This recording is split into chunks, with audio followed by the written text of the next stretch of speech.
Hello students, today we are going to start a new chapter, chapter 18, wastewater story. Now what is wastewater? The water which gets contaminated after various works like washing, bathing, mopping, etc. is called wastewater, or we can say the water which is coming out from our home which has been contaminated, which has been made dirty by the various processes like washing, bathing, mopping is called wastewater. Now, World Water Day. When the World Water Day is celebrated, it is celebrated on 22nd March.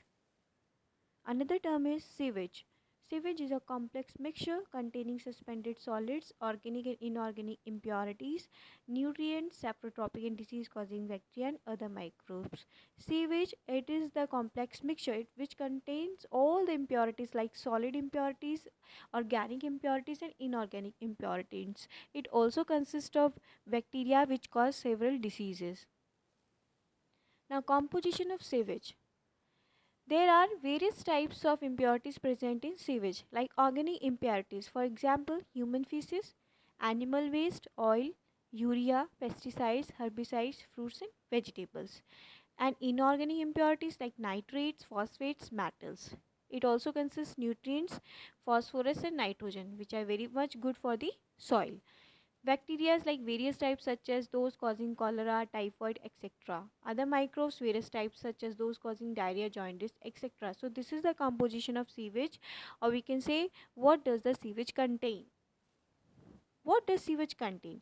Organic impurities is consist of organic impurities like human feces that we have already discussed. Okay. Waste, oil, animal waste, oil, urea, pesticide, herbicide, fruits and vegetable peels or waste, household waste, inorganic impurities like nitrates, phosphates, metals, nutrients like phosphorus and nitrogen, bacteria which can cause cholera and typhoid, and other microbes like which causes dysentery. What is sewer?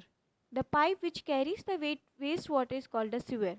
Or we can say the pipe which is connected from our house, that is which carry the wastewater generated, is called a sewer. What is sewerage? The network of sewer is called sewerage, and the very much connected pipes to each other, we can see the network different pipes that carries the wastewater is known as the sewerage. Sewerage. The network of big and small pipes called sewers form the sewerage. As you can see in the diagram, this what you call a network is forming with the help of the sewers, that is known as the sewerage.